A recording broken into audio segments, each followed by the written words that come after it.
Hello viewer, কেমন আছেন সবাই? আশা করি সবাই ভালো আছেন। আপনাদের যাদের কাছে কিনা আইফোন আছে, আপনারা হয়তো বা একটা জিনিস নোটিস করবেন যে যখন আপনি আইফোন দিয়ে কোনো পিকচার তোলেন এবং সেই পিকচারটি কিন্তু HEIC অথবা HEIF ফরম্যাটে ছবি তোলে, যেটা কিনা অনেক সময় দেখা যায় যে আমরা আমাদের উইন্ডোজ কম্পিউটার বা বিভিন্ন কারণে এই HEIC অথবা HEIF ফরম্যাটের ছবিগুলো সাপোর্ট করেন, which is kindly annoying.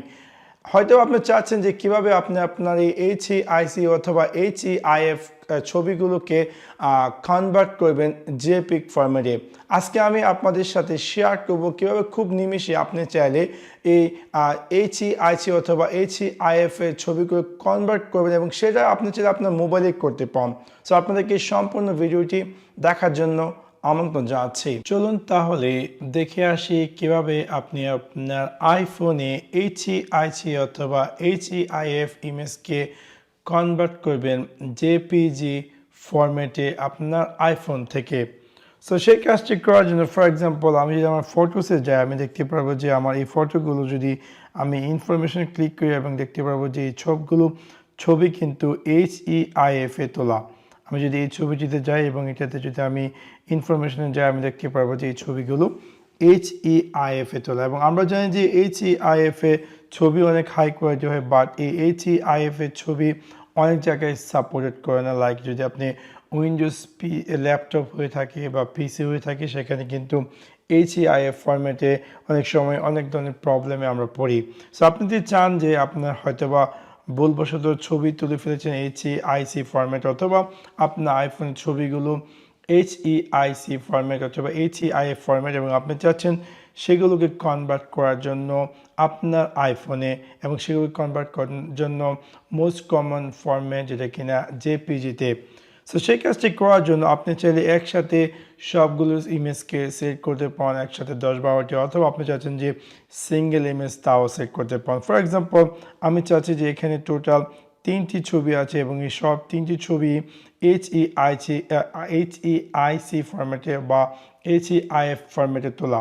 So আমি এগুলোকে সিলেক্ট করব। সো আমি সিলেক্টে ক্লিক করে একসাথে এই 3টি ছবি সিলেক্ট করে এখানে একদম নিচে যে 3 ডট, তাতে আমি ক্লিক করব। ক্লিক করার পর আমি ক্লিক করব কপি করার পর আমি আমার আইফোনে এই যে ফাইল টাইপ করব FILE, এবং আমি পেয়ে যাব এই যে ফাইল ম্যানেজার একটি অ্যাপস। এবং এখানে হয়তো আপনার এরকম রিসেন্ট দেখাবে, আপনার ক্লিক করতে হবে ব্রাউজ, এবং ব্রাউজে ক্লিক করার পর একদম উপরে যে 3 ডট, তাতে আমরা ক্লিক করব। ক্লিক করার পর আমরা একটি নতুন ফোল্ডার ক্রিয়েট করব এবং ফোল্ডারটির নাম দিয়ে দিলাম আমরা JPGS। এটা আপনি ইচ্ছা মতো আপনি যে কোনো নাম দিতে পান।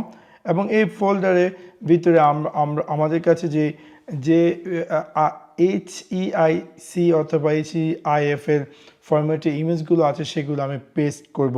সো সেগুলো পেস্ট করার জন্য আমরা এখানে লং প্রেস করব, এবং লং প্রেস করার পর আমরা এরকম একটি স্ক্রিন দেখতে পারবো। এখানে আমি জাস্ট পেস্টে ক্লিক করব, আমি দেখতে পারবো যে সেই ছবিগুলো এখানে পেস্ট হচ্ছে একটার পর একটা, এবং ইটস টেক সাম টাইম এইগুলো পেস্ট হতে। দেখতে পাচ্ছেন যে অলমোস্ট ডান। এখন আমি যদি যে কোনো একটি ছবি ওপেন করি, আমি দেখতে পারবো যে এই ছবিটি, এবং আমি যদি এই ছবিটির ইনফরমেশনে ক্লিক করি, ফর এক্সাম্পল আমি এই ছবিটি সিলেক্ট করে আমি যদি এই ছবিটি গেট ইনফরমেশনে ক্লিক করি, আমি দেখতে পারবো যে এই ছবিটি কিন্তু JPEG ফরম্যাটে কনভার্ট হয়ে গেছে, which is quite interesting. So এইভাবে আমি যদি আরেকটি ছবিতে ক্লিক করি এবং আমি ইনফরমেশন যাই, আমি দেখতে পাবো যে খুব নিমিষে আমাদের এই ছবিগুলো কিন্তু JPEG ফরম্যাটে কনভার্ট হয়ে গেছে আমার আইফোনের ভিতর। এখন আমি চাইলে এই ছবিগুলোকে যে কোনো স্থানে শেয়ার বা অ্যাক্সেপ্ট করতে পারি। তাছাড়া আপনি চাইলে আরেকটি কাজ করতে পারেন, কমপ্লিটলি আপনার ফোন থেকে যখন কোনো ধরনের ছবি আপনি নেবেন, সেই ছবিগুলো যাতে JPEG ফরম্যাটে তোলা হয়, যাতে সেই কাজটি করতে চান, তাহলে আপনি চাইলে আপনার আইফোনের সেটিং সেকশনে ক্লিক করুন। ক্লিক করার পর একদম নিচে আপনাকে যেতে হবে ক্যামেরা। সো ক্যামেরাতে যাওয়ার পর আপনি এরকম একটি স্ক্রিন দেখতে পারবেন, এবং এখানে আপনি পেয়ে যাচ্ছেন ফরম্যাট, এবং ফরম্যাটে ক্লিক করার পর আপনি দেখতে পারবেন যে এরকম একটি স্ক্রিন, এবং একদম উপরে আপনি পেয়ে যাচ্ছেন ক্যামেরা ক্যাপচার। বাই ডিফল্ট এটা দেওয়া থাকে হাই এফিসিয়েন্সি, যেটি কিনা আইফোনের বেটার পিকচার তোলার জন্য হাই এফিসিয়েন্সি। বাট আপনার যদি চান যে জেপিজি ফরম্যাটের ছবি তোলার জন্য, সেই ক্ষেত্রে আপনি ক্লিক করতে পারেন মোস্ট কম্পেটিভলি। এবং এখন যদি আপনি যে কোনো ছবি তোলেন এবং সেই ছবিগুলো ইমিডিয়েটলি আপনার ফোনে জেপিইজি ফরম্যাটে সেভ হবে, which is quite interesting.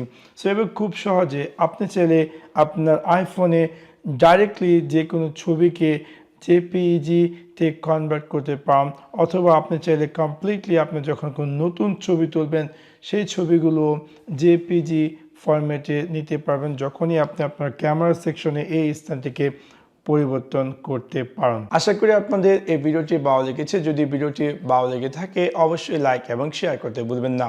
Thanks for watching my video. See you next one. Piece.